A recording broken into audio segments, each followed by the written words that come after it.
Okay, so what is happening in the tech world in 2025? Well, you've got these two massive, powerful forces just crashing right into each other. This absolutely incredible AI-powered boom and a whole new set of rules trying to keep it in check. This is the story of that collision, what we're calling the Great Recalibration. I mean, if you really want to get a sense of just how big this boom is, just look at this number. This comes from the latest KPMG Global Semiconductor Outlook. An absolutely staggering 86% of industry leaders expect their revenue to grow this year. After a couple of tough years, the industry isn't just bouncing back, it's literally exploding. But here's the puzzle at the very heart of our story today. In the middle of all this incredible optimism, those exact same leaders, they rank talent risk as one of their biggest fears. So what gives? What's really going on here? That's the paradox we're going to unravel. All right, so to really get a handle on the risks, you first have to understand the engine that's driving all of this. We are living through an AI-powered boom that is just sending these massive shock waves of innovation through the entire global economy. And this right here, this shows a really fundamental shift. For the first time ever, AI is the #1 thing driving revenue for semiconductors. It has officially overtaken the entire auto industry. Think about what that means. The whole tech ecosystem, from the biggest data centers down to the phone in your hand, is now being built with AI at its very core. And that's creating this just insatiable hunger for more powerful chips.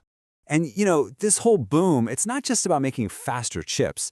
All that money is funding a real revolution in other fields, especially in climate tech. You look at this report from Trellis on startups, and you see companies doing some truly incredible stuff. Planet Savers is building filters that capture carbon right out of the air. Accelerate Wind is making rooftop turbines. Birch Biosciences is designing what they call molecular scissors to recycle plastics. The list just goes on and on. This innovation is happening everywhere, and it's happening right now. Okay, but here's the thing. Whenever you get this much growth, this much power, all piled up in just a few hands, you're going to get a reaction. And that reaction is now coming big time from governments and courts all over the world, and they are drawing some brand new battle lines. And wow, does this ever illustrate the new reality? Just take a look at what Google's been through recently. I mean, we're talking about a matter of months here, and it got hit with 3 landmark legal defeats on its search business, on its app store, and on its ad tech. Each one of those cases hits a different pillar of its whole empire. This just goes to show you that the courts are not messing around anymore when it comes to big tech's power. And what's interesting is that regulators are coming at this from 2 totally different directions.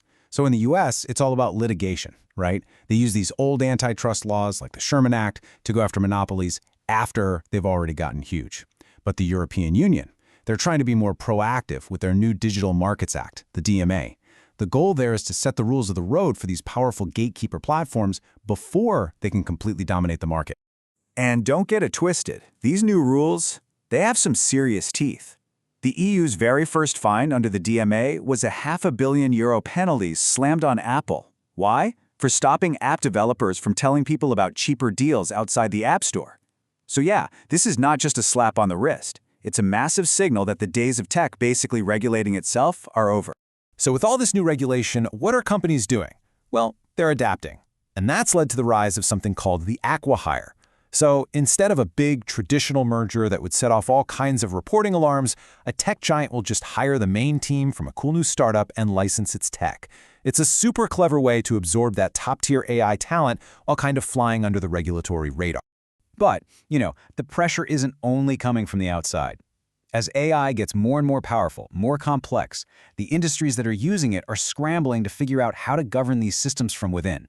It really boils down to this. How do you control something that you don't fully understand? And this quote right here from the International Actuarial Association, it really nails the core of the problem.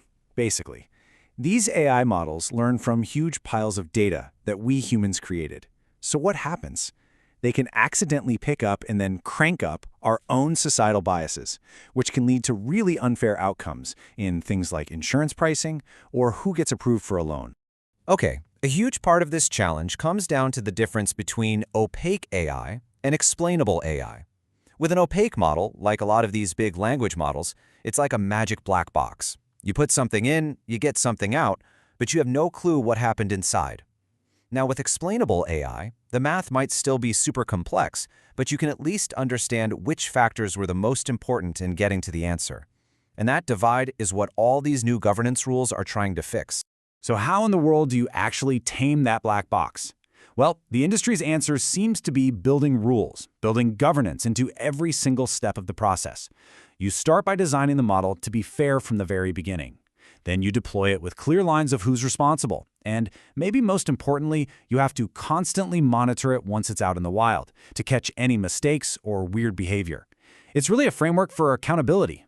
All right, let's pull all these threads together now. We've got this massive AI boom creating unbelievable innovation. We've got a regulatory backlash that's trying to get some control. And we've got this internal race to govern it all. And this is all playing out in a much more complicated, much more tense geopolitical arena. And this brings us right back to where we started. When you ask the leaders of the semiconductor industry what's keeping them up at night, this is what they tell you. Check this out. Number 1, territorialism, tariffs, all that geopolitical stuff. Number 3, supply chain problems. And then bam, right there near the top is talent risk. And that fear, that talent risk, that's the golden thread that ties this whole story together. It's why companies are doing these acqui-hires. It's why they're so worried about new competitors popping up.